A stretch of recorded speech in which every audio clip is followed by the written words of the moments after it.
सभी को नमस्कार दोस्तों। यूपीएससी मेंस इकोनॉमी सीरीज में हम आज चैप्टर पढ़ने वाले हैं इन्वेस्टमेंट मॉडल। इसके अलावा भी अभी 3-4 टॉपिक और बाकी है जिनको मैं पूरा करवाऊंगा इकोनॉमी दृष्टिकोण से। तो प्रत्येक टॉपिक को हम टू दी पॉइंट यहाँ पे पढ़ रहे हैं और आपसे एक रिक्वेस्ट है कि वीडियो को पूरा देखें, क्योंकि टू दी पॉइंट में जब सिलेबस करवाता हूँ तो वीडियो के बीच में भी ऐसी चीज़ें बताता हूँ जो आपकी यूपीएससी मेंस के एग्ज़ाम में या आपकी जो प्रैक्टिकल यूपीएससी की जर्नी उसमें काम आने वाली है। तो आगे बढ़ते हैं। आज का हमारा टॉपिक इन्वेस्टमेंट मॉडल है और उससे जुड़ा हुआ जो क्वेश्चन है बहुत ज़्यादा आए हैं। इसको हम देखें तो जैसे इस साल भी इससे जुड़े हुए क्वेश्चन आए हैं कि बुनियादी ढांचा परियोजनाओं में सार्वजनिक निजी साझेदारी पीपीपी मॉडल की आवश्यकता क्यों है, भारत में रेलवे स्टेशनों के पुनर्विकास में पीपीपी मॉडल की भूमिका क्या है। तो इन्वेस्टमेंट में जब बात करते हैं, निवेश की जब बात करते हैं, तो आपको ये सब चीज़ें पता होनी चाहिए कि पीपीपी मॉडल क्या होता है और ये चीज़ें करंट अफेयर में आती है।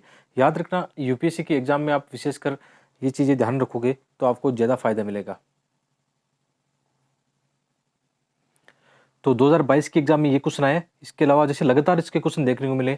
हमारे टॉपिक सिलेबस में क्या लिखा हुआ है, इन्वेस्टमेंट मॉडल यानी निवेश मॉडल लिखे हुए हैं। ठीक है, तो निवेश कहाँ कहाँ हो सकता है, किस टाइप के मॉडल हो सकते हैं, तो उसको हम यहाँ पे लेक्चर में पढ़ने वाले हैं। और एक और इसमें जो सिलेबस है आगे इंफ्रास्ट्रक्चर, उसके अंदर भी ये चीज़ें आती है। तो ये आपको पता होना चाहिए कि पीपीपी मॉडल क्या होता है, किस टाइप का होता है, इसमें कौन कौन से प्रकार होते हैं, इसके बारे में भी पता होना चाहिए। एक और पॉइंट है कि यहाँ पे आप देखोगे समावेशी आर्थिक समृद्धि के लिए जो आधारिक अवसंरचना उसमें निवेश आवश्यक है, तो निवेश यहाँ पे आ गया। और भारतीय अनुभव के परिप्रेक्ष्य में विवेचना कीजिए। तो यहाँ से लगातार क्वेश्चन आए हुए हैं और थोड़ा सा ध्यान रखोगे करंट अफेयर पे, यानी जो आप देखते हो बजट और इकोनॉमिक सर्वे आता है या भारत सरकार की आर्थिक दृष्टिकोण से जो भी नीतियाँ बनती है, तो उसमें भी आप ध्यान रखना, ये हमेशा चीज़ें चर्चा में रहती है। ठीक है, तो ऐसे क्वेश्चन लगातार देखने को मिले। पढ़ने से पहले क्वेश्चन देखोगे, ज़्यादा फायदा आपको मिलने वाला है। तो बात करते हैं निवेश मॉडल की। तो यदि जैसे इसमें थोड़ा बहुत यदि आप भूमिका बनाओ चीज़ों को लेकर, जैसे आप मेंस में आंसर राइटिंग करते हो, तो ऐसा आप लिख सकते हो ऐसे क्वेश्चन में कि जैसे आने वाले 4-5 वर्षों में हमारा लक्ष्य है कि भारत जो है 5 ट्रिलियन इकोनॉमी जो है डॉलर 5 ट्रिलियन इकोनॉमी का लक्ष्य, जीडीपी का लक्ष्य हासिल कर लेगा। और भारतीय अर्थव्यवस्था के सभी क्षेत्रों में आधारभूत ढांचे आदि में हमें क्या चाहिए होता है, सार्वजनिक और निजी निवेश की अति आवश्यकता होती है। लेकिन हम जानते हैं कि सरकार की बहुत सारी जिम्मेदारी होती है। सार्वजनिक जो निवेश होता है वो लोक कल्याणकारी कार्यों में भी खर्च होता है, तो सरकार के पास इतना निवेश नहीं होता कि जो इंफ्रास्ट्रक्चर होता है उस पर भी बहुत ज़्यादा खर्च करे। तो यहाँ पे निजी निवेश की भूमिका बढ़ जाती है, जो हमारा आंतरिक और विदेशी दोनों हो सकता है। तो ये आपको पता होना चाहिए और इसमें कुछ डाटा आपके पास हो तो बहुत बढ़िया रहता है। जैसे भारत में निजी निवेश दर की हम बात करें तो भारत अपने जीडीपी का कुल 30% इसमें क्या करता है, अपने निवेश खर्च करता है निवेश। और यही हम चीन का देखें तो यहाँ पे है 42%। यानी हमारा अभी जैसे हम कह सकते हैं कि जैसे कितनी हमारी बचत होती है उसके बाद में हम कितना निवेश करते हैं, इसमें भी यदि चीन के साथ तुलना करें तो हमारी दर अभी काफ़ी कम है। तो ये भी बहुत ज़रूरी है कि जैसे कई बार इकोनॉमिक सर्वे में बजट में कहा भी जाता है कि यदि हमें हमारा जो ट्रिलियन डॉलर का लक्ष्य हासिल करना है तो हमें निवेश दर में भी इतना इसमें वृद्धि करनी होगी। इसके अलावा ये भी आपको पता होना चाहिए, यदि हम निवेश करते हैं तो उससे क्या होता है, उससे उत्पादन क्षमता भी बढ़ती है, यानी उत्पादन की भी वृद्धि होती है, साथ में कहीं न कहीं मांग में भी वृद्धि होती है। ये बहुत इंपॉर्टेंट चीज़ हो जाती है। इसके अलावा जैसे ये हम देखें कि हमारे देश में अलग-अलग सेक्टर में कौन से मतलब मॉडल अपनाए गए हैं, तो सबसे पहले हम नियोजन की बात करें, यानी प्लानिंग में, योजना में किस प्रकार के मॉडल अपनाए गए हैं, ये आपके लिए इंपॉर्टेंट है। जैसे सबसे पहले जो मॉडल है इसकी यदि हम बात करें तो यहाँ पे तो इसमें सबसे पहले जो है हेरल्ड डोमर समृद्धि मॉडल। ये क्या होता है, मतलब हालांकि ऐसे क्वेश्चन आए नहीं कभी, लेकिन कभी आ सकते हैं तो अलग बात होती है। क्योंकि जब भी हम निवेश मॉडल पढ़ते हैं तो उसमें जहाँ पे भी पढ़ते हैं, जैसे मैंने गूगल और विकिपीडिया किया तो वहाँ पे मुझे ये मिला, या कई कोचिंग के नोट्स में ऐसा शामिल किया गया था। तो हो सकता है ऐसी चीज़ें आ जाएं, लेकिन हम क्या करेंगे, हम पीएचडी नहीं करेंगे, हम शॉर्ट में पढ़ेंगे, क्योंकि ऐसे क्वेश्चन ज़्यादा नहीं आए, सैद्धांतिक क्वेश्चन ज़्यादा नहीं आए, प्रैक्टिकल वाले क्वेश्चन ज़्यादा हैं, तो इन पर हम ज़्यादा फोकस करेंगे। तो इसको संक्षेप में समझते हैं कि हेरल्ड और डोमर समृद्धि मॉडल क्या होता है। आप जानते हो कि किसी भी देश की जीडीपी या आर्थिक समृद्धि दर किस पर डिपेंड करेगी। जैसे हम अपने देश की बात करें, हमारी जो आर्थिक समृद्धि दर है वो किस पर डिपेंड करेगी, हमारी बचत का स्तर। यानी ये मॉडल कहता है, इस मॉडल को हम मानते हैं कि ये बोलता है कि जिस देश का बचत अच्छा होगा, यानी देखो सिंपल सी बात है कि आप कितना कमाते हो, कितना खर्च करते हो, और फिर जो लास्ट में आपका बचत होती है उसको आप क्या करते हो, कहीं न कहीं निवेश करते हो। सेम यही हमारे देश की बात होती है कि हम बचाते कितना है। ठीक है? तो हमारा बचत का स्तर क्या है, और जितना अच्छा बचत का स्तर होगा उतने ही क्या होगा, निवेश की संभावना बढ़ेगी और उतनी ही ज़्यादा उत्पादकता आएगी। यानी निवेश की कितनी उत्पादकता इसमें होती है। तो ये जो है ना 2 शब्द इसमें याद रखो, एक तो बचत की दर और निवेश, दूसरा इसमें होता है कि पूंजी निर्माण हम कितना करते हैं, यानी हम जितना निवेश करते हैं उसके सापेक्ष कितना उत्पादन होता है। 2 चीज़ों को लेकर ये मॉडल चलता है और यहाँ से प्री में ज़रूर क्वेश्चन देखने को मिले, ठीक है। जैसे आप शॉर्ट में इसको जानो इस मॉडल को, ठीक है, हेरोडो-डोमर समृद्धि मॉडल को जानो तो यहाँ पे ऐसे आप ऐसे डायग्राम बना सकते हो। इकोनॉमी में ऐसे डायग्राम बहुत अच्छे लगते हैं, ठीक है। जैसे बचत का स्तर अपना जितना ऊँचा होगा हम उतना ही ज़्यादा निवेश करेंगे, इतना ज़्यादा निवेश करेंगे तो पूंजी निर्माण या पूंजी का जो स्टॉक है वो ज़्यादा होगा और इतना ज़्यादा होगा तो क्या होगा, आर्थिक जो समृद्धि दर है उसकी भी ग्रोथ अच्छी होगी। तो आप ऐसे डायग्राम को बना सकते हो और इसको संक्षेप में हम समझें कि संक्षेप में समझे तो इसका मतलब क्या है कि आर्थिक समृद्धि दर निवेश व पूंजी उत्पादन अनुपात पर निर्भर करती है, ठीक है। आर्थिक समृद्धि किस पर निर्भर करती है, एक तो निवेश और दूसरा पूंजी उत्पादन अनुपात। कैपिटल आउटपुट रेशियो समझना आपके लिए बहुत जरूरी है और इससे जुड़े प्री में 3 या 4 बार क्वेश्चन आया हुआ है, ठीक है। इसको सिंपल भाषा में समझते हैं कि कैपिटल आउटपुट रेशियो क्या होता है। इसका मतलब होता है, जैसे सपोज करो कि कोई पेन है, एक पेन हम बनाते हैं, कोई भी एक पेन हो सकता है, ठीक है। उसको बनाने में जैसे भारत क्या करता है, 10 रुपये उसको लगाता है, उसकी लागत उसकी 10 रुपये आती है पेन की, है ना। और इसको हम 20 रुपये में फिर इसको सेल करते हैं, ठीक है। और यही पेन मान लो चीन बनाता है कोई, एग्जाम्पल के तौर पे, तो चीन या यूएस कोई बनाता है ऐसा पेन, तो उसकी लागत मान लो बहुत ही कम आ रही है, या मतलब आप ये कह सकते हो इसको उत्पादन करने में वो कितनी पूंजी निवेश कर रहा है, यानी उसकी लागत 5 रुपये आ रही है तो उसका प्रॉफिट कितना हो जाएगा, 15 रुपये। अपना प्रॉफिट कितना है, 5 रुपये, ठीक है। तो आप इसको सामान्य भाषा में से भी समझ सकते हो कि हम कितना रुपए खर्च करते हैं और कितना उत्पादन उसके सापेक्ष होता है। इसका मतलब ये होता है कि ये कैपिटल आउटपुट रेशियो ज़्यादा होता है ना, तो ये नुकसानदायक होता है। ये जितना कम होगा उतना ही फ़ायदेमंद होता है कि हम कम पैसा करके उत्पादन ज़्यादा कर रहे हैं। तो आप देखना विशेषकर विकसित राष्ट्र है या चीन का भी ये ठीक-ठाक है, हमारा भी ठीक है, लेकिन अभी समस्याएँ काफ़ी है। उत्पादन के स्तर पर कई सप्लाई चेन इनमें कई चीज़ें आती है, ठीक है। तो आप ये समझ गए होंगे कि कोई भी देश है उसकी आर्थिक समृद्धि दर किस पर डिपेंड करती है, उसकी निवेश की दर पर, साथ में वो उत्पादन कैसा कर रहा है। यानी उसका उत्पादन ऐसा तो नहीं कि ज़्यादा खर्च कर रहा है, ज़्यादा संसाधन उसमें लगा रहा है, ऐसा तो नहीं है। तो आजकल ऐसे ऐसे प्री के अंदर क्वेश्चन आते हैं और चर्चा में भी रहते हैं, ठीक है। और ये मॉडल हमने भारत की प्रथम जो पंचवर्षीय योजना उसमें लगाया था, लेकिन याद रखना ये जो मॉडल है विकसित राष्ट्रों को लेकर बनाया गया था। तो भारत आप जानते हो विकासशील राष्ट्र है, तो हमारे यहाँ हूबहू इस मॉडल को हम लागू नहीं कर सकते, लेकिन इनकी जो बातें वो अच्छी बात है कि जो बचत निवेश है, उत्पादन की बात है, उसको तो हम प्रैक्टिकल लाइफ में हमारे यहाँ भी अप्लाइड करते हैं। आप देखना कभी भी भारत सरकार की जो इकोनॉमिक और या आप देखना बजट इकोनॉमिक सर्वे के अंदर जो पॉलिसीज होती है हमारी, उसके अंदर इन चीज़ों की चर्चा होती है हमेशा। तो इस मॉडल को आप कह सकते हो कि इस दृष्टिकोण से हम देख सकते हैं और आज भी हमारी जो राजकोषीय मौद्रिक नीति है उसमें इसका महत्व दिया गया है।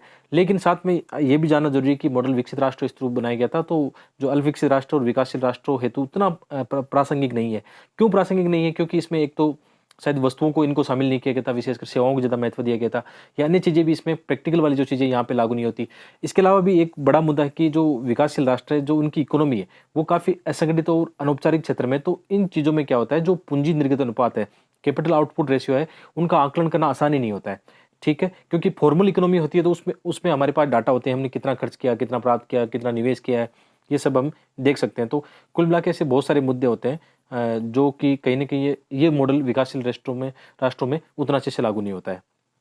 तो ये आप ये भी बता सकते हो, ठीक है। और दूसरा मॉडल है महालनोबिस मॉडल, ठीक है। महालनोबिस मॉडल, इसमें क्या बताया गया, विशेषकर ये इसको नेहरू महालनोबिस मॉडल भी बोलते हैं, जो कि विशेषकर दूसरी पंचवर्षीय योजना में हमारे देश में लागू किया गया था। और इसमें प्रमुख रूप से क्या निवेश जो था भारी उद्योगों पर, यानी जो प्राथमिक उद्योग है उससे क्या होता है, हमारे देश की अन्य जो इंफ्रास्ट्रक्चर चीज़ें होती है वो जुड़ी रहती है। तो भारी उद्योगों पर जैसे इस्पात उद्योग हो गया, इन पर ज़्यादा निवेश करने की चर्चा की गई थी। जैसे इससे क्या होगा, हमारे पूंजी निर्माण होगा, इससे बचत होगी, निवेश होगा, पूंजीगत उत्पादन अधिक होगा तो आर्थिक समृद्धि का विकास होगा। तो ये मॉडल उस समय अपनाया गया था। तो योजना से संबंधित आपको 2-4 मॉडल पता हो तो आप लिख सकते हो। हालाँकि ऐसे क्वेश्चन नहीं आएँगे, याद रखना कभी भी यूपीएससी मेंस के एग्जाम में ऐसे सैद्धांतिक क्वेश्चन नहीं पूछता है, प्रैक्टिकल वाले क्वेश्चन पूछता है। ऐसे क्वेश्चन पहले आए भी नहीं थे। जैसे हम इस टॉपिक को अभी देख रहे थे, जो भी क्वेश्चन हमने देखे, तो ऐसे क्वेश्चन नहीं देखने को मिले हैं। तो इस बात का आप ध्यान रख सकते हो। इसके अलावा जैसे वीडियो में आगे बढ़ने से पहले आप लोगों ने कई बार ये पूछा है कि हमारी वेबसाइट के बारे में बताओ, तो आप देख सकते हो, आप गूगल कर सकते हो studieswithdj.com, या मैं टेलीग्राम पर लिंक शेयर करता रहता हूँ। और आप लोगों का प्यार और विश्वास बहुत ज़्यादा है। अब तक जैसे हमने 3-4 दिन में वेबसाइट को लॉन्च किया, तो आप लोग वाकई इतना सपोर्ट करते हो, मुझे पहली बार पता लगा है कि मतलब नेगेटिविटी बिल्कुल यहाँ पे देखने को नहीं मिली है। मतलब हम कह सकते हैं कि हमारे चैनल का एक यूट्यूब परिवार सभी लोग सपोर्ट कर रहे हैं, क्योंकि आप जानते हो कि छोटी-छोटी आवश्यकताएँ होती है, क्योंकि हमें आगे चीज़ों को ले जाना होता है। तो आप चाहो तो मतलब मैंने एक काम अच्छा कर दिया कि बहुत ही छोटी-सी प्राइस में, मतलब छोटी सी प्राइस में आपके लिए जो जितनी भी हमारी पीडीएफ थी, उनको यहाँ पर एक साथ लेकर आ गया, क्योंकि यार बिखरा हुआ था। हज़ार-हज़ार लेसन मतलब इधर-उधर पड़े थे, पूरा टेलीग्राम भरा पड़ा था, तो वहाँ पे ये चुनौती थी कि एक साथ मैं कैसे करूँ? लेकिन यहाँ पे थोड़ा-सा ये है कि अच्छा मतलब एक ही जगह पर आपको मिल जाएगा, तो आप हमारी वेबसाइट को थोड़ा-सा देख सकते हो। इसका लिंक वीडियो के डिस्क्रिप्शन में, या आप गूगल भी कर सकते हो studyicpdj.com, ये आपकी अपनी वेबसाइट है, ठीक है? आप सपोर्ट कर सकते हो। आगे बढ़ते हैं, ठीक है। आगे है कि आधारभूत जो ढाँचा है उसमें निवेश मॉडल कौन से हैं हमारे? इसमें आपको ज़्यादा मतलब गहराई में जाने की आवश्यकता नहीं है। अच्छा, इसमें एक और मेरा सुझाव होगा कि इकोनॉमी से जुड़े हुए आप जब मृणाल सर की वीडियो देखते हो, विशेषकर प्रीलिम्स एग्ज़ाम के लिए ना, जैसे आप यूट्यूब पर भी उनकी वीडियो पढ़ें, वहाँ से भी ये टॉपिक देख सकते हो। थोड़ा-सा और ज़्यादा आपको फ़ायदा मिल जाएगा, क्योंकि यहाँ पे जो मैं पढ़ा रहा हूँ मेंस के हिसाब से टू द पॉइंट पढ़ा रहा हूँ, लेकिन इसमें बहुत सारी चीज़ें आती हैं जो इकोनॉमी की बारीकी आपको सिखा सकती है। तो मैं आपको हमेशा से कहता आया हूँ कि मृणाल सर की वीडियो को आप थोड़ा देख सकते हो, क्योंकि किताबें पढ़ के समझ में नहीं आएगी। यदि कोई इकोनॉमी में एक चीज़ आप कहीं से समझ सकते हो, तो वो मृणाल सर की वीडियो है, यूट्यूब पर फ्री में पढ़ें, आप देख सकते हो वहाँ से इन टॉपिक को। जैसे अभी ये टॉपिक पढ़ रहे हैं, थोड़ा-सा आप वैल्यू एडिशन करने के लिए, हालाँकि मेंस के हिसाब से इनको वैल्यू एडिशन करने की आवश्यकता नहीं है, मैं काफ़ी आपको यहाँ बता रहा हूँ जितने क्वेश्चन आएँगे उस हिसाब से। लेकिन थोड़ा-सा आप यदि सीखना चाहो इन चीज़ों को, तो आप ऐसा कर सकते हो। ठीक है, आगे बढ़ते हैं। तो आधारभूत ढाँचे से संबंधित निवेश मॉडल कौन-कौन से हमारे यहाँ मॉडल हैं? एक बात ध्यान रखना कि जो आधारभूत ढाँचा होता है, आधारभूत ढाँचे का विकास भी हमारी इकोनॉमी जो ग्रोथ है उस पर टिका हुआ है, और इकोनॉमी जो आर्थिक ग्रोथ है, उसका भी संबंध किसके साथ में? आधारभूत ढाँचे के साथ में, यानी एक-दूसरे के पूरक है। जैसे यदि हम आधारभूत ढाँचे में निवेश करते हैं, तो कहीं न कहीं हमारी आर्थिक जो समृद्धि दर है, उसमें उसका ग्रोथ होगा, और यदि ये बढ़ेगी, आर्थिक समृद्धि दर बढ़ेगी, तो हमारे पास अच्छा खासा पैसा होगा निवेश करने के लिए। हम किस में निवेश कर सकते हैं? आधारभूत ढाँचे में। तो आप चाहो तो मेंस के एग्जाम में ऐसे डायग्राम बना सकते हो। जैसे एक तो ये डायग्राम छोटा-सा एक बन गया, ऐसा भी बन सकता है, जैसे ये डायग्राम बना सकते हैं हम, यहाँ पे इंफ्रास्ट्रक्चर डेवलपमेंट लिख सकते हैं, और यहाँ पे इकोनॉमिक ग्रोथ लिख सकते हैं। तो ऐसा डायग्राम भी बन सकता है, एक अच्छा डायग्राम, ठीक है। तो ऐसे डायग्राम आप बना सकते हो छोटे-छोटे वाले। इकोनॉमी में जो डायग्राम फ्लो चार्ट होते हैं ना, ऐसे ही बनते हैं, सिंपल वाले, ठीक है।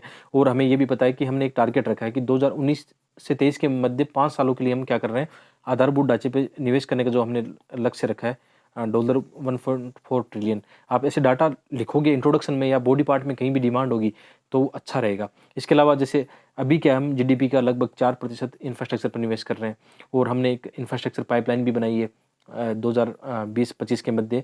इसमें लगभग निवेश होगा कितना, 100 लाख करोड़ रुपए का निवेश होगा, जो कि विशेषकर सामाजिक और आर्थिक बुनियादी ढांचे पर निवेश होगा। आपको ये पता होना चाहिए कि ये फैक्ट वगैरह जितने भी चर्चा में रहते हैं, ये आप मेंस में जीएस 3 में बहुत अच्छे से इस्तेमाल कर सकते हो, और जीएस 3 में अच्छे मार्क्स लाने तो आपके पास इकोनॉमिक जो चीज़ें हैं, डाटा इनका इनका होना बहुत ज़रूरी है। ठीक है। और जब आधारभूत ढाँचे की हम बात करते हैं, तो इसमें आधारभूत ढाँचे में विशेषकर तो हम नेक्स्ट चैप्टर एक पढ़ने वाले हैं आधारभूत ढाँचे का। और इसमें क्या-क्या शामिल किया जाता है, तो एक तो होता है आर्थिक रूप से, कह सकते हैं कि आर्थिक दृष्टिकोण से आधारभूत ढाँचा, जिसमें सड़क, रेलवे ये सब आ जाएगा, परिवहन, सप्लाई चेन, इंटरनेट, लॉजिस्टिक। और सामाजिक आधारभूत ढाँचा भी बहुत इंपॉर्टेंट होता है, जैसे शिक्षा, स्वास्थ्य, सिंचाई, पेयजल, खेलकूद के मैदान, ये सब चीज़ें क्या करते हैं, हमारे देश की जीडीपी में, ग्रोथ में, विकास में योगदान देते हैं। तो इनके बारे में आप बता सकते हो। और एक थोड़ी बहुत परिभाषा हो, विश्व बैंक या आईएमएफ के अनुसार ऐसा लिखो कि सामाजिक आर्थिक आधारभूत ढांचे में यदि निवेश होता है, तो उस देश का सतत रूप से, यानी लगातार उस देश की आर्थिक समृद्धि दर में वृद्धि होगी, साथ में उस देश का समावेशी विकास भी बहुत अच्छे लेवल पे चला जाएगा। तो ये आप बता सकते हो, ये ज़रूरी भी है। आर्थिक सामाजिक आधारभूत ढांचे में निवेश होना बहुत ज़रूरी है, यानी हम शिक्षा, स्वास्थ्य में निवेश करते हैं, तो आप ये देखो ना, कितने हमारी जो आने वाली जनरेशन होगी वो कैसी होगी, अच्छी जनरेशन होगी, स्किलफुल होगी, अच्छा स्वास्थ्य उनका होगा, अच्छे लोग काम करने वाले होंगे, देश को और ऊँचाइयों पर ले जाने वाले होंगे। तो ये बातें आप बता सकते हो। इसके अलावा एसडीजी लक्ष्य भी आपको पता होना चाहिए, कि जैसे एसडीजी लक्ष्य 9 में आधारभूत ढांचे की संबंधी चर्चा की गई है, हमारे टारगेट इसमें क्या है वो भी आप देख सकते हो। और इसमें सबसे इम्पोर्टेंट है कि सार्वजनिक जो निजी भागीदारी, पीपीपी मॉडल आजकल सबसे ज़्यादा चर्चा में रहते हैं। सिंपल भाषा में इसको समझो तो क्या होता है कि सरकार, यानी सार्वजनिक चीज़ें, सार्वजनिक कह सकते हो कि सरकार मुख्य रूप से, और निजी यानी प्राइवेट जो सेक्टर है, दोनों मिलके, सरकार और प्राइवेट सेक्टर दोनों मिलके कोई काम कर रहे हैं, तो उसको बोलते हैं पीपीपी मॉडल। सीधी सी बात है, सिंपल सी बात है, आपने आजकल सड़कें देखी होगी, ठीक है, जैसे कोई हाईवे आपने देखा होगा, वहाँ पे टोल टैक्स होता है। निजी सेक्टर क्या करता है, सड़क का निर्माण करता है, उसमें निवेश करता है, और बाद में टोल के माध्यम से अपना जो भी प्रॉफिट होता है, अपनी जो लागतें होती है, उनका वहाँ से वसूली करता है, और एक समय बाद में उनको सरकार को सौंप देता है। ऐसे बहुत सारे मॉडल यहाँ पे चलते हैं। ये तो एक प्रकार है, ठीक है। तो सार्वजनिक निजी भागीदारी बहुत सिंपल है, इस साल भी क्वेश्चन आया था, पहले भी इससे जुड़े बहुत क्वेश्चन आ चुके हैं। तो सार्वजनिक निजी भागीदारी कितनी महत्वपूर्ण है, ये आपको जानना बहुत ज़रूरी हो जाता है। और हमने आर्थिक सर्वे 2018-19 में देखा था कि प्रतिवर्ष कुछ डाटा हमारे पास होंगे तो ज़्यादा अच्छा होगा, कि प्रतिवर्ष आधारभूत ढांचे हेतु डॉलर 200 बिलियन से अधिक की आवश्यकता है, और इसलिए निजी निवेश की यहाँ पे भूमिका बढ़ जाती है। तो यहाँ पे प्राइवेट जो भागीदारी है, पीपीपी मॉडल यहाँ पे बहुत महत्वपूर्ण है। और पीपीपी मॉडल से तात्पर्य निजी निवेश का सरकार के साथ एक अनुबंध के माध्यम से परियोजनाओं के निर्माण व संचालन में निवेश, यानी बहुत सिंपल यहाँ पे है। और इसके लाभ क्या होते हैं? लाभ तो बहुत ज़्यादा होते हैं, कि जैसे पहले तो क्या कर रही थी, आपने ये देखा होगा 2000 से पहले या 90 के दशक से पहले आपने देखा होगा, हमारा जो आधारभूत ढांचा था, गाँव का विकास, सड़कें आपने देखी होगी कितना कमज़ोर था। विशेषकर जैसे सरकारी हॉस्पिटल है या जो स्कूलों के भवन है, उनमें कहीं न कहीं दिक्कतें थी, क्योंकि सरकार के पास इतना निवेश नहीं था। सरकार विशेषकर लोगों की क्या कर रही थी, आप ये जानते हो, खाद्य सुरक्षा है या स्वास्थ्य, उन पर ज़्यादा निवेश कर रही थी। तो जो इंफ्रास्ट्रक्चर है उस पर हमारे पास इतना फंड नहीं था। तो इसके बाद में जैसे ये ऐसे मॉडल आए, आप जानते हो, बाहर से एफडीआई आया है, तो ऐसे मॉडल से लाभ मिला है। तो सरकार पर इससे क्या होता है, राजकोषीय दबाव में कमी आती है, क्योंकि सरकार तक की क्या होता है, फिर अन्य जगह निवेश कर सकती है या लोगों की भलाई पर पैसा लगा सकती है, ठीक है। सामाजिक जो इंफ्रास्ट्रक्चर उस पर ज़्यादा निवेश कर सकती है। और साथ में क्या होता है, निजी सेक्टर जब ऐसे कार्य करता है तो प्रबंधन में दक्षता आती है। निजी सेक्टर हमेशा जाना भी जाता है इस चीज़ के लिए, और साथ में टेक्नोलॉजी भी आएगी। निवेश के संकट की जो समस्या थी उसके भी छुटकारा मिलेगा, जो लागत व संसाधनों की बचत भी होगी। और आप जानते हो कि सरकारी सेक्टर में भ्रष्टाचार की भी समस्या आती है। यदि निजी सेक्टर ऐसे काम करता है तो उसमें ये समस्या नहीं आएगी। तो हमारी जो लीकेज की समस्या आती है वो कम हो जाएगी, संसाधनों का सही से सदुपयोग हो जाएगा। और सबसे बड़ी बात है कि निजी सेक्टर के पास इतना टाइम नहीं होता कि वो समय खराब करे, ठीक है। तो वो समय पर परियोजनाएँ पूरी होगी, तो इससे भी बहुत फ़ायदा मिलेगा। और सार्वजनिक वित्त पर दबाव कम होगा, और इससे क्या होगा, लोक कल्याणकारी कार्यों पर सरकार के पास अतिरिक्त पैसा होगा खर्च करने के लिए। तो ये भी आप बता सकते हो, ठीक है। इसके अलावा पीपी मॉडल के बहुत सारे उप मॉडल भी होते हैं जो आपके लिए जानना बहुत ज़रूरी है। इसको बहुत ही सिंपल वे में समझते हैं। जैसे कई प्रकार के ये मॉडल होते हैं। पहला मॉडल है डिजाइन एंड बिल्ड, ठीक है। इसमें क्या करेगा, निजी सेक्टर क्या करेगा, डिजाइन बनाएगा और निर्माण करेगा, और बाद में क्या करेगा, सरकार को सौंप देगा, यानी इसका स्वामित्व और संचालन कौन करेगा, सरकार करेगा, सरकार के द्वारा किया जाएगा। और इसके बाद में है कि एक डिजाइन बिल्ड एंड ऑपरेट, ठीक है। निजी सेक्टर क्या करेगा, इसकी डिजाइन और निर्माण का कार्य करेगा, और इसको फिर है ना सरकार को सौंपेगा। सरकार पुनः क्या करेगी, इसको लीज पर निजी सेक्टर को देगी, और निजी सेक्टर मतलब जो भी शुल्क है उनके माध्यम से अपनी लागत को वसूल करेंगे और फिर से वापस सरकार को सौंप देंगे। इसमें कई टाइप के प्रकार है, इसमें चिंता करने की आवश्यकता नहीं, ऐसे प्रकार कहीं नहीं पूछे जाते, लेकिन आपको पता होना चाहिए। और एक और इसमें प्रकार है बोट, यानी बिल्ड ऑपरेट एंड ट्रांसफर, ठीक है। निजी क्षेत्र क्या करेगा, निर्माण कार्य करेगा, निश्चित समय पर इसको मतलब फिर क्या करेगा, एक लागत वसूली तक इसका संचालन करेगा, और फिर क्या करेगा, सरकार को सौंप देगा, और सरकार का स्वामित्व हो जाएगा। आपने सड़कों का ऐसा विकास देखा होगा, टोल टैक्स के मामले में, ऐसे एग्जाम्पल आप जानते हो। आजकल बहुत सारी चीज़ें ऐसी बन रही हैं।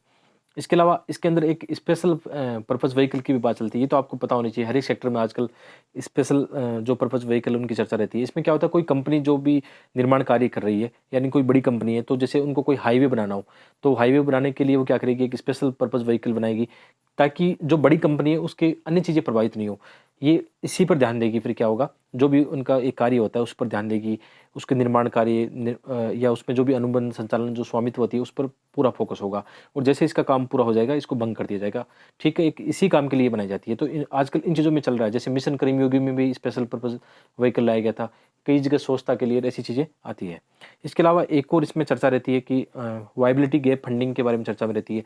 आजकल कई बार ये होता है कि जो निजी सेक्टर होता है किसी परियोजना में निवेश करता है, तो वहाँ पर उसको बहुत सारे आर्थिक संकट झेलने पड़ सकते हैं। उसके कारण से क्या वो कंपनी डूब भी सकती है या ऋण जाल में फँस सकती है। तो उतना निजी सेक्टर का फिर मोटिवेशन नहीं रहता कि वो किन्हीं चीज़ों में निवेश करे। तो वहाँ पर फिर सरकार उनको बोलती है कि आप एक काम करो, आपको हम इस पर 20% अनुदान में देंगे। विशेषकर ऐसे क्षेत्र में जैसे कोई सड़क बनाई, वहाँ पे परिवहन ज़्यादा आते नहीं है या मतलब वाहन ज़्यादा नहीं आते हैं, तो जो कंपनी बनाती है उसको टोल टैक्स से उतनी वसूली नहीं हो पाएगी। तो सरकार फिर क्या करती है कि थोड़ा-सा मोटिवेशन देने के लिए कि आपको 20% अनुदान हम देंगे, थोड़ा आप यहाँ पे आके बना सकते हो। तो ये भी रहता है कि फिर जो निजी सेक्टर होता है, निजी क्षेत्र होता है, वो निवेश करने के लिए वहाँ पे प्रोत्साहित होता है। तो ये आप बता सकते हो। और एक मॉडल हमेशा चर्चा में रहता है, अक्सर प्री में ऐसे क्वेश्चन आते हैं, तो प्री एग्जाम में भी ध्यान रखो। हाइब्रिड वार्षिकी मॉडल इसको बोलते हैं, ठीक है। Hybrid annuity model. और इसमें क्या होता है, इसमें जो भी समस्या पहले थी, पीपी मॉडल को लेकर अब तक जो चीज़ें हमने पढ़ी या पहले से जो समस्या थी उसको हमने समाप्त करके एक ही जगह हमने एक मॉडल, हाइब्रिड मॉडल बनाया, मिक्स मॉडल हमने बनाया। क्या बनाया इसमें कि इसमें क्या होगा, सरकार और निजी सेक्टर की अपनी-अपनी भूमिकाएँ होगी। जैसे सरकार विशेषकर जैसे भूमि अधिग्रहण के मामले या जैसे पर्यावरण की मामलों की अनुमति लेनी होती है, सरकार ये करेगा। इसमें सरकार भी 40% निवेश करेगा। साथ में जो निजी सेक्टर है वो 60% निवेश करेगा। बाद में क्या होगा, जब एक बार बन जाएगा, निजी सेक्टर के द्वारा इसका निर्माण कार्य किया जाएगा, रख-रखाव की भी इसमें ज़िम्मेदारी दी गई है और जब ये निर्माण कार्य पूरा हो जाएगा, तो सरकार इसके स्वामित्व में भी आ जाएगा। लेकिन सरकार क्या करेगी, 15 से 20 सालों में हर साल इनको जो भी इनका ब्याज होगा, मूलधन होगा, वापस लौटाएगी 15 से 20 सालों में। तो ये निजी सेक्टर को फ़ायदा हो गया कि ये गारंटी हो गई उनके पैसों की, कि उनके पैसे आने वाले हैं, जो भी उन्होंने निवेश किया विथ जो भी उनका ब्याज है, जो भी उनका प्रॉफ़िट है उसके साथ में, ठीक है? और सरकार इनकी ज़िम्मेदारी लेगी, जो भी झंझट होंगे सरकार के होंगे फिर। और इसके अलावा जो शुल्क की वसूली कौन करेगी? सरकार ही करेगा बाद में, ठीक है? और इसके अलावा जैसे इसमें एक और निवेश मॉडल में आता है कि विदेशी निवेश मॉडल क्या होते हैं? हालाँकि ये सब प्री के अंदर आप बहुत ज़्यादा पढ़ते हो कि जैसे आजकल आपने देखा होगा इस मॉडल में आएँगे जैसे प्रत्यक्ष विदेशी निवेश और पोर्टफोलियो निवेश। ये भी किसी भी देश के लिए निवेश बहुत ज़रूरी है। तो 2 तरीके से आता है, एक तो प्रत्यक्ष विदेशी निवेश जिसको आप एफडीआई बोलते हो शॉर्ट में। एफडीआई का मतलब होता है कि कोई विदेशी कंपनी या कोई विदेशी व्यक्ति हमारे देश की कोई कंपनी है उसमें स्वामित्व खरीदता है अपना और ये डायरेक्ट मतलब निवेश करता है उस कंपनी में। साथ में क्या होता है, उस कंपनी में तकनीकी कौशल प्रबंधन भी लेकर आता है। ये एक स्थायी प्रकृति का होता है और इसमें कई हमारे ऐसे सेक्टर है जिसमें 100% एफडीआई की अनुमति क्षेत्र है, जैसे कृषि, खनन, मीडिया आदि। इसमें इसके अलावा जो पोर्टफोलियो निवेश होता है, विशेषकर जैसे आपने शेयर बाज़ार इनमें निवेश देखा होगा, यानी इक्विटी खरीदते हैं या एफडीआई, म्यूचुअल फंड वगैरह ये इसमें आते हैं। और ये क्या होता है, अस्थायी प्रकृति का होता है, इसको हॉट मनी भी बोलते हैं। जैसे अभी अभी क्या चल रहा है, अभी आपने देखा ना, जैसे ही जो यूएस जो फेड है उसने जो भी पॉलिसी बनाई थी अभी, तो यहाँ से जो पैसा है बाहर जा रहा है, इसको हॉट मनी बोलते हैं, स्थायी नहीं होता। फ़ायदेमंद ज़्यादा क्या होता है, प्रत्यक्ष विदेशी निवेश ज़्यादा फ़ायदेमंद होता है। तो ये हमने एक निवेश का चैप्टर देखा, मेरे हिसाब से आपको समझ में आया होगा। टू द पॉइंट छोटे-छोटे नोट्स हो तो मेंस में आपके लिए लिखना बहुत आसान हो जाएगा। अब इसमें आपके लिए चीज़ें क्या है, इसमें ये है कि करंट अफ़ेयर की चीज़ें बहुत ज़्यादा है। जैसे हम ऊपर देखें जो क्वेश्चन हमने देखे हैं, ठीक है? ये क्वेश्चन देखे थे। जैसे बुनियादी ढाँचा परियोजना में ये तो हमने देख लिया कि भाई पीपीपी की आवश्यकता क्यों है? तो हमने 5-10 पॉइंट देख लिए, इसकी आवश्यकता इसलिए होती है कि क्योंकि सरकार के पास इतना निवेश नहीं होता है, आप जानते हो, हमने 5-10 पॉइंट देखे इसमें। तो इसमें क्या, भारत में रेलवे स्टेशनों के पुनर्विकास में, तो हाल ही में जो रेलवे स्टेशनों को लेकर ऐसी परियोजनाएँ बनी हैं ना, उनको आप बताओ। ये क्वेश्चन कहाँ से आया है? करंट अफेयर से आया है फिर। जैसे एक क्वेश्चन पहले भी आया था इसको लेकर, एक विमानों से लेकर आया था, 2013 में आया था शायद ऐसा क्वेश्चन, अभी लिखा नहीं यहाँ पे, लेकिन ऐसा क्वेश्चन पहले भी आ चुका है। तो आपकी ज़िम्मेदारी है करंट अफेयर की चीज़ें इसमें ऐड कर देना, बाकी पूरा काम बन जाएगा। और इकोनॉमिक सर्वे, बजट वगैरह आप जब पढ़ते हो, तो भी आपकी चीज़ें यहाँ से आराम से सीख सकते हो। तो मिलते हैं एक और वीडियो में, आशा करता हूँ ये वीडियो ज़रूर पसंद आएगा और जो वेबसाइट हमने बताई थी एक बार ज़रूर देखना, लिंक वीडियो के डिस्क्रिप्शन में। धन्यवाद।